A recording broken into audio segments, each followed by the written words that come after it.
pelos sistemas aí afora, que de uma forma ou de outra você pode ser a favor de um ou não. Eu acho até que o Brasil ele tem um sistema bem liberal, porque em toda a história do Brasil se permaneceu o direito de filiação, a liberdade de filiação, desde a primeira lei de 1907 até passando pelo Estado Novo, se manteve a liberdade de filiação, né? Diferente de outros países em que você teve o Close Shop, né, a União Shop, sistemas que de alguma forma obrigam a passagem pelo sindicato ou o sindicato ter poder na intermediação, seja na contratação ou seja a obrigatoriedade da filiação quando é contratado, né? São os dois sistemas em que nós tivemos na Europa, temos nos Estados Unidos até hoje, né? E foi principalmente a partir da Segunda Guerra Mundial que se começou a combater.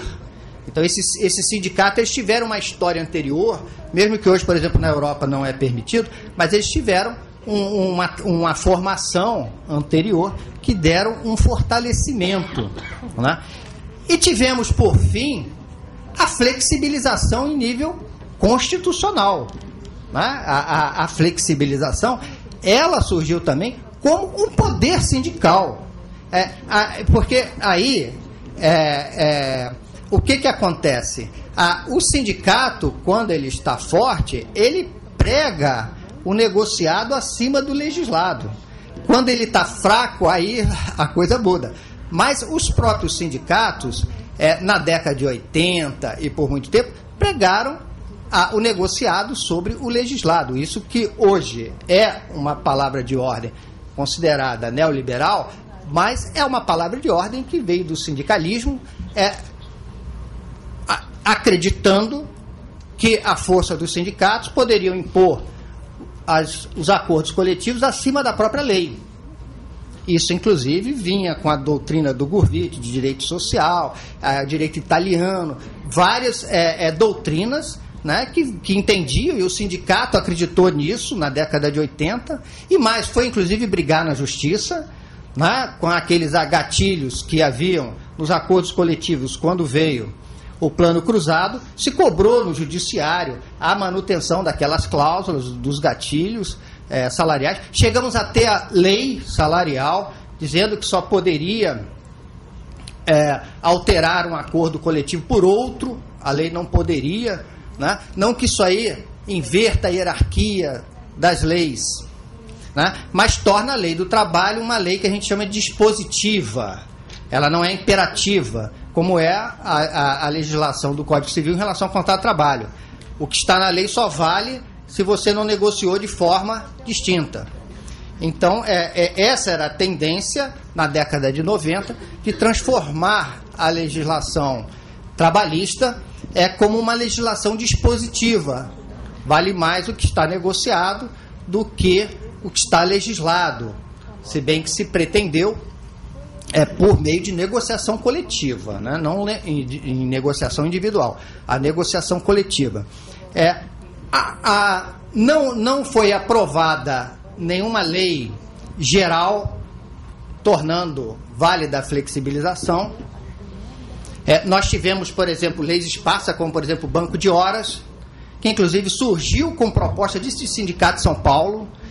São Paulo fez um acordo coletivo, a Justiça declarou ilegal, o Ministério Público entrou com a ação, declarou ilegal, e isso deu origem ao projeto do Fernando Henrique, a 9.601, que regularizou o Banco de Horas, veio com uma proposta do sindicato.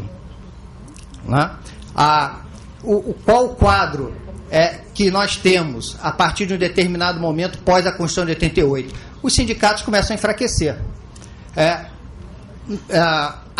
As greves em 98, em 89, logo depois da Constituição, sai a medida provisória ainda no governo Sarney, que transforma em lei. A lei é basicamente a lei anterior, da época do governo militar, 4.330, né, em que volta a declarar, não com o nome ilegalidade, mas com o nome abusividade.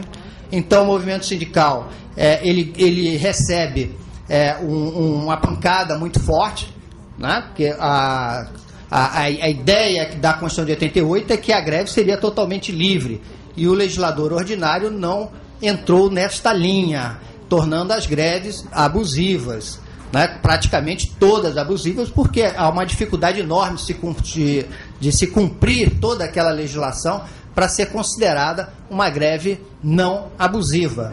O movimento sindical, como todo mundo sabe, não vou fazer aqui nenhuma retrospectiva, citaria simplesmente a greve dos petroleiros, 95, foi um marco, né, de derrota daquele movimento corporativo, sindical, que vinha em movimento desde o final da década de 80, então aquele rompimento, né? E aí, com esse enfraquecimento, se começa então a inverter o discurso do negociado acima do legislado, começa a ser adotado isso pelo próprio linha, então, que estavam no governo, né?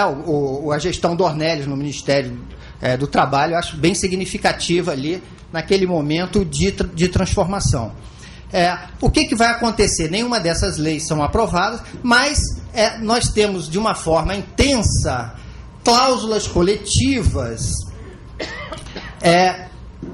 que a gente chama de impégios, né? Quer dizer, em prejuízo do trabalhador, que vão se sedimentar, seja lá enquadrando todos os trabalhadores de uma categoria no artigo 62 da CLT, que exclui direito à hora extra, seja no desconto salarial, permitindo, em vários casos, como devolução de desconto de salário, seja reduzindo o percentual de periculosidade, enfim, uma série de acordos, né, por categorias, em que a flexibilização ela se dá de uma forma latente, de forma extremamente segmentada. Isso cria um quadro novo, em que as negociações coletivas são defendidas muito mais pelos empregadores do que por empregados em muitas situações. Eu simbolizo isso da seguinte forma. Quando eu comecei a advogar e entrei na magistratura, as reclamações trabalhistas vinham acompanhadas do acordo coletivo, da convenção coletiva. Hoje, vem na contestação. Então, é a defesa da empresa apresentando, não, mas está aqui, eu estou fazendo porque a convenção coletiva permite, né, fracionamento de intervalos e por aí afora uma série de hipóteses em que o trabalhador ali sai em desvantagem. O que acontece? Acontece que isso chega no judiciário, na Justiça do Trabalho, e a Justiça do Trabalho, até um tempo atrás, havia uma forte tendência do juiz ali de uma vara, de uma reclamação individual, né, uma reclamação trabalhista, não interferir na convenção coletiva, não anulando. Se entendia muito mais de que, para se anular uma cláusula coletiva, dependeria de uma instauração de um homicídio coletivo, de natureza jurídica, e o tribunal, então, iria decidir se aquela cláusula era nula ou não. Aumentou-se a tendência em anular, o juiz anular uma cláusula que ele entende que feriu a legislação. E isso veio até a fortalecer, com o entendimento do TST, que é uma orientação jurisprudencial, número 342, em que estabelece que, no caso de supressão de intervalo que prejudica a saúde do trabalhador, as cláusulas são nulas. Então, você suprimir intervalos, né, ou, enfim, hoje em dia se entende que qualquer regra negociada que atinge algo sobre a saúde do trabalhador, ela é nula e de pleno direito se o próprio juiz declara. E aumentou muito o número de reclamações trabalhistas pedindo nulidade dessas cláusulas. Eu entendo que o judiciário tem muita dificuldade para julgar isso, muita. Porque uma negociação coletiva, como vocês muito bem sabem, é como se fosse um tabuleiro de xadrez, para usar aqui uma expressão do russomano, e que se você mexe uma peça, você mexe toda a estrutura. Então, é lógico que o trabalhador vai reclamar na justiça o pedaço que ele acha que é ruim para ele. Ele não vai entrar com o lado que foi bom, partindo do pressuposto que o sindicato negociou realmente, então teve uma vantagem aqui, uma desvantagem ali, Você teria que analisar essa negociação coletiva no seu conjunto e não com uma pinça num determinado ponto. O judiciário não tem estrutura para avaliar isso, eu entendo. Talvez uma sessão de dissídio coletivo pudesse ser. O juiz individual, ele está analisando ali uma série de pedidos, hora extras, etc. Tem uma ali que e ele julga de uma forma, ali, pode achar que não é? Enfim, de uma forma que, a meu ver, há uma falta de conhecimento. Tanto falta de conhecimento porque as partes não deram uma informação maior, ou falta também até de pesquisa, de investimento em pesquisa, né? Nós tínhamos o DIEESE que fazia algumas pesquisas e tal, já não é mais aquilo que era. Eu passei um tempo em Portugal e eu vi que lá eles investiam muito em pesquisa judiciária. Quando vai fazer um projeto sobre uma reforma de um código, mas você não tem ali algo que você possa tirar como um reflexo, né? Então, os sindicatos, isso que eu falo, se tem negociação coletiva, se tem uma norma, tem que mostrar para a sociedade, para o judiciário, olha, isso foi importante por isso. Perdeu isso aqui, mas ganhou aquilo. Porque às vezes nem o advogado da empresa sabe isso, né? Então, o resultado da negociação coletiva é que eu acho que ela tem que ser colocada para fora, porque simplesmente faz um documento, né, e se guarda e não se sabe exatamente o que aquilo ali refletiu. Logicamente, as cláusulas que são desfavoráveis vão criar um problema. Isso vai dar um outro problema, que é o seguinte, isso que eu acho que é o mais sério: a tendência do trabalhador querer se desvincular do sindicato. Porque, em muitas situações, o trabalhador ele pode estar em melhor condições se ele não estiver vinculado a sindicato nenhum. Nós temos hoje o sistema de representação de toda a categoria, que, como eu disse antes, não é o sistema original da CLT. O artigo 612 da CLT estabelecia a representação dos sócios, né? Depois que passou na década de 60 até a representação ampla. Antes você tinha do sócio, o Ministério do Trabalho poderia estender, né? Você tinha aquele processo do Poder Executivo estender a norma coletiva. Aliás, é até um processo inverso de Portugal.